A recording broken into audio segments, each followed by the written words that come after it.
So for this lesson, it would be based on the water cycle for a first or second grade class. The objective of the lesson would be students can explain how the water cycle works, and I would incorporate primary sources by using a lot of photos and a video, which we'll see at the end.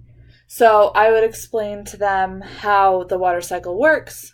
So, for example, evaporation is the process of turning liquid water into water vapor.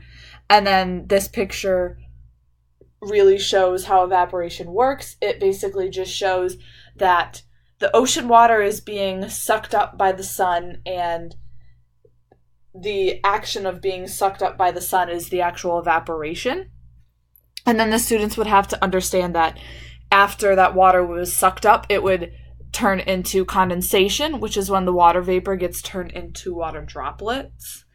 And I would include this picture or something like it because it really shows the condensation. It's the steam being turned into water droplets, and it kind of it looks like the mirror when you get out of like a hot steamy shower. And I would just want the students to be able to really see and understand what condensation looks like. And then the students would also have to understand what comes after condensation. So all the water droplets form to make clouds, and then it comes down as precipitation, which precipitation can be in many different forms, such as rain, snow, sleet, or hail. And it's just the action of precipitation falling to the ground. So I included this picture because it really shows that the precipitation can come in many different forms. The students would have to understand that the water cycle would begin again after, say, it rains.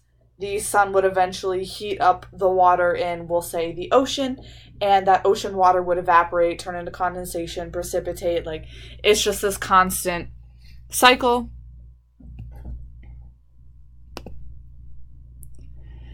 This is my Wordle, and it included words such as evaporation, condensation, precipitation, water cycle, droplets, steam, continuous forms.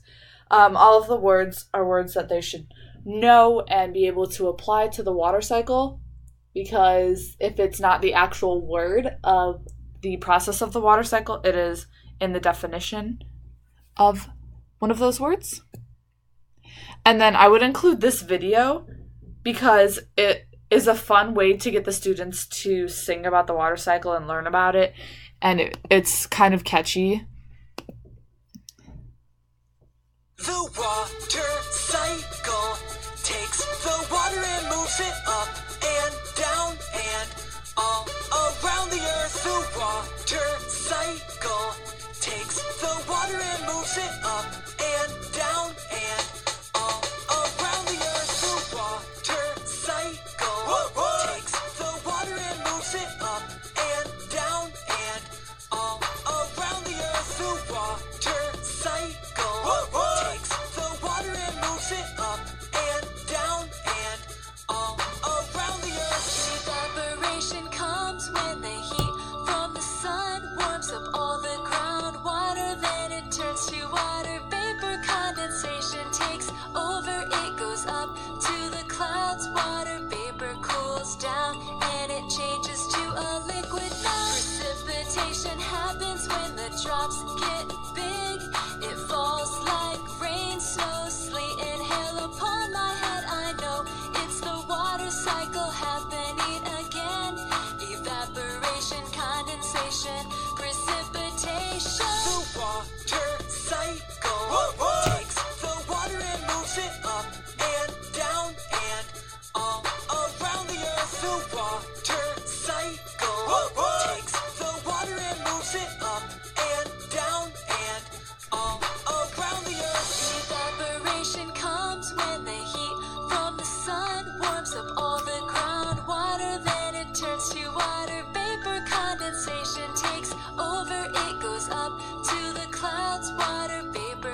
Evaporation takes over, it goes up to the clouds. Water vapor cools down, and it changes to a liquid now. Precipitation happens when the drops get big. It falls like rain, snow, sleet, and hail upon my head. I know.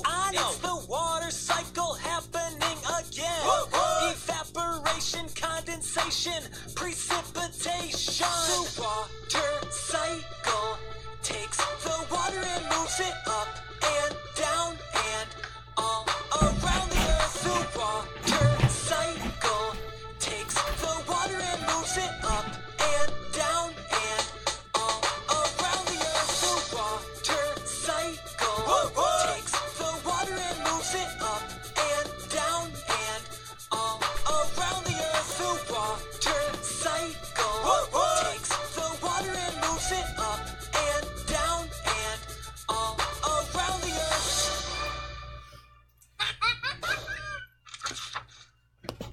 So after the students finished watching that, I would have them do a short little activity where they created a water cycle drawing that I have set aside and have material set aside for them to use, just so they can show their understanding of how the water cycle works and just the basic description of it. If the students needed any more like primary source work, we could always set up a video camera when it's supposed to rain, and then I could put together time-lapse videos so it shows the water cycle where they live, live footage, or a time-lapse. So yes.